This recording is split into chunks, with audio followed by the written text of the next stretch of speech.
இறுதி நாளிலே இருக்கிறோம். நிறைய வழிபாடுகள் இந்த என்ன யோகம் என்று பார்ப்போம். பிறகு மங்கள யோகம் என்று சொல்லக்கூடிய அனைவருக்கும் என் அன்பான காலை வணக்கங்கள். நாம் ஆடி மாத இறுதி நாளிலே இருக்கிறோம்.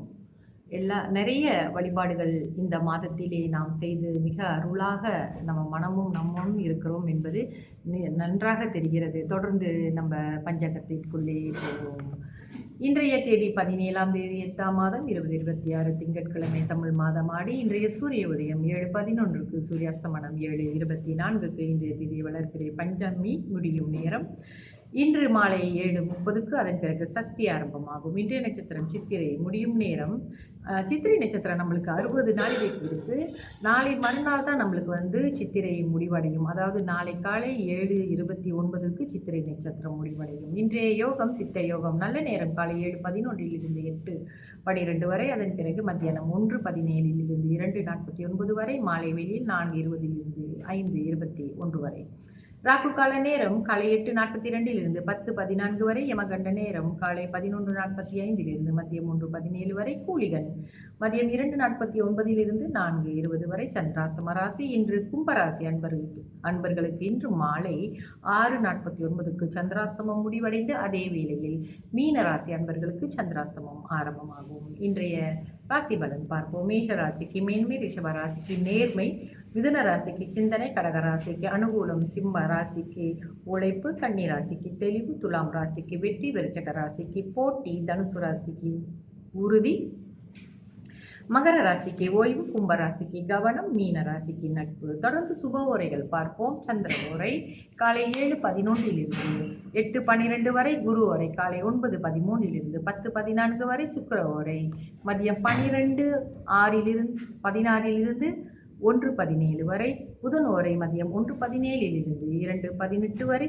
சந்திர ஓரை மதியம் 2:18 3:19 வரை.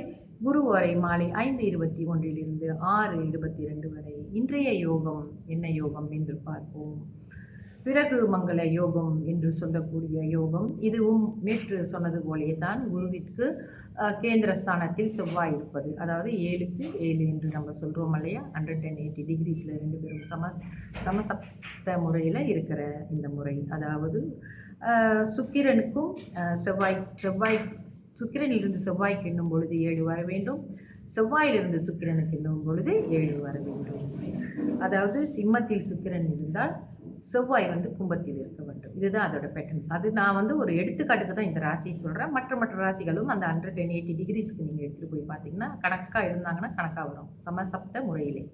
சரி, இப்படி இருந்தால் இவங்களுக்கு என்னன்னா அதே மாதிரியான ஒரு அம்சம்தான் அந்த யோகம்.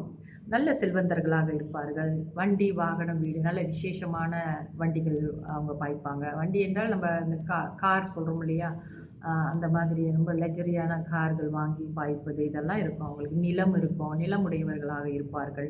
நல்ல சொத்து செல்வந்தர்களாகவும் இருப்பார்கள். இந்த யோகம் உங்களுடைய ஜாதகத்திலே இந்த அமைப்பு இருக்கிறதா? சுக்கிரனும் செவ்வாயும் எந்த மாதிரியான நிலையில் உங்களுடைய ஜாதகத்தில் அமைந்திருக்கிறார்கள் என்று செக் பண்ணி பாருங்கள், உங்களுக்கு புரியும். சரி, தொடர்ந்து என்னுடன் இணைந்திருங்கள் இந்த பதிவுகளில். இன்று ஆடி மாதம் இறுதி நாள். அடுத்தது ஆவணி மாதம் பிறக்க போகிறது. ஆவணி மாத காலங்களிலுமே மிக சிறந்த தினங்கள் எல்லாம் இருக்கிறது. வழிபாட்டுக்குரிய தினங்கள். அவைகளையும் கவனித்து வழிபாடு செய்து வாருங்கள். நிச்சயமாக நீங்கள் ஒரு பெரிய அருளாளராக ஆகக்கூடியவர்களாக திகழ்வீர்கள். நன்றி, வணக்கம்.